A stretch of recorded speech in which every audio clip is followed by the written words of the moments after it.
Canada को झीलों का घर कहा जाता है।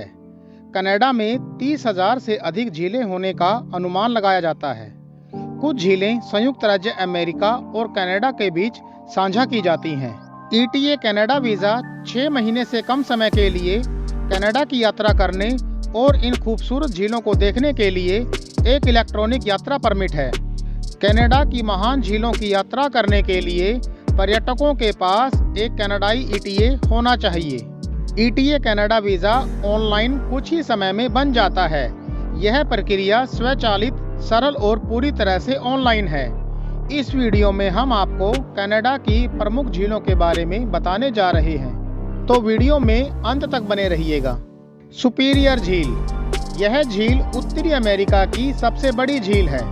इसका आकार 1,28,000 वर्ग किलोमीटर है। इसमें दुनिया के ताजे पानी का 10% हिस्सा है।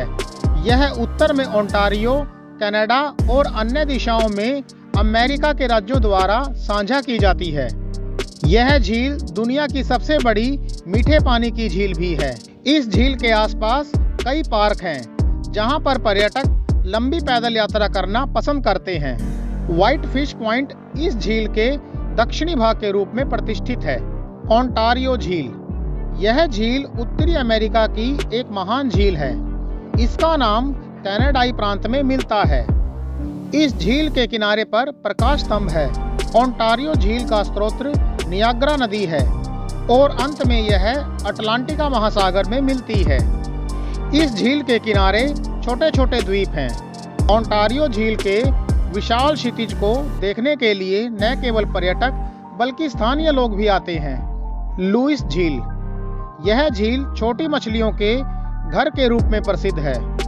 इस झील को पानी अल्बर्टा के पहाड़ों से पिघलने वाली बर्फ से मिलता है।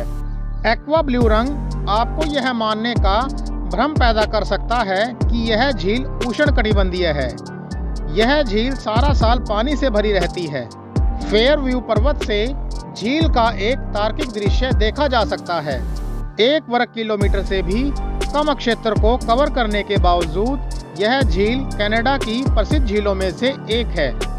चट्टानी पहाड़ियाँ इस झील को सुरम्य बनाती हैं, क्योंकि वे झील की पृष्ठभूमि में स्थित हैं। लुईस लेक को रॉयल्टी माना जाता है। संयोग से रानी विक्टोरिया की बेटी के नाम पर इस झील का नाम रखा गया है। इस झील के आसपास हाइकर्स, वॉकर और साइकिल चलाने के लिए बहुत सारे ट्रैक हैं। पेयो झील। यह झील आइसफील्ड्स पार्कवे पर बानफ नेशनल पार्क में पाई जाती है। यह झील एक हिमनद झील के रूप में प्रसिद्ध है, जिसे दोपहर या शाम के समय सबसे अच्छा देखा जा सकता है। इस झील से आप बो शिखर के आइसफील्ड्स पार्कवे में उच्चतम बिंदु की तस्वीरें खींच सकते हैं। इस झील का उद्गम स्थल कनाडा की मिस्ताया नदी है। मोराइन झील। यह झील 10 चोटियों की घाटी में बानफ नेशनल पार्क में पाई जाती है। यह लेक लुईस के समान प्राचीन और चमकदार रंग को साझा करती है। मोराइन झील 50 फीट गहरी और आकार में लगभग 120 एकड़ है। पहाड़ों की सुंदर पृष्ठभूमि और अल्पाइन जंगल इस झील की सुंदरता में 4 चांद लगा देते हैं। सदियों से इस झील तक पहुंचना कठिन होता आया है, क्योंकि बर्फ के कारण सड़क बंद हो जाती है और झील भी जम जाती है। यहाँ पर पर्यटक फोटो खिंचवाना अत्यधिक पसंद करते हैं। इस झील के पास एक लॉन्च भी है, जो आपको झील के दृश्य के साथ साथ एक रात के रुकने की व्यवस्था भी करता है। यह मई के अंत से नवंबर की शुरुआत तक मौसमी रूप से खुला रहता है। मैलिंगन झील। यह झील जैस्पर पार्क में मालिंगने के पहाड़ों के आधार पर स्थित है। यह झील कनाडाई रॉकीज में सबसे लंबी झील है। यह झील आपको चारों ओर से हिमनदों के पहाड़ों में शानदार दृश्य प्रदान करती है। इस झील के पास 3 हिमनदों का एक सुंदर दृश्य भी है। इस झील के पास एक छोटा सा द्वीप भी है, जिसे स्प्रिट आइसलैंड भी कहा जाता है।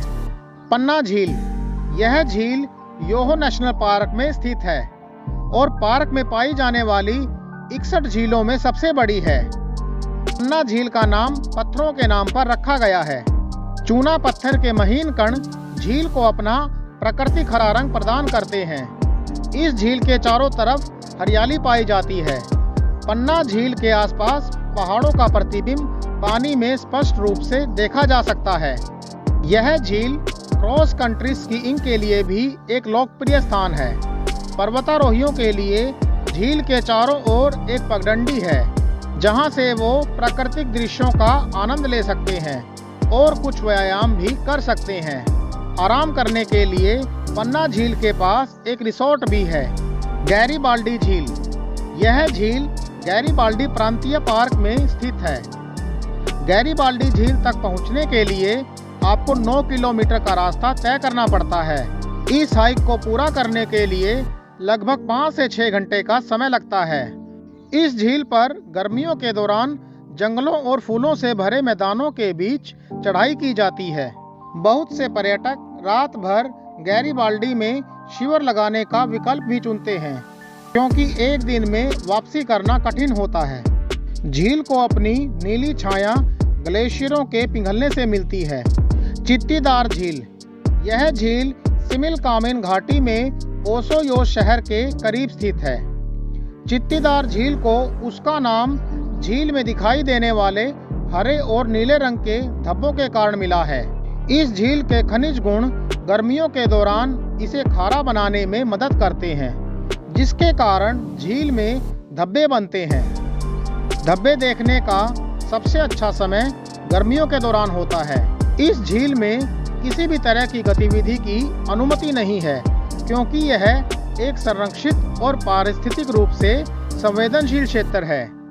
यदि आपको वीडियो अच्छी लगी हो तो वीडियो को ज़्यादा से ज़्यादा शेयर करें, ताकि हमारे द्वारा दी गई जानकारियाँ अधिक से अधिक लोगों तक पहुँच सकें। और इसी तरह की इंटरेस्टिंग वीडियोस देखने के लिए हमारे चैनल को सब्सक्राइब करें।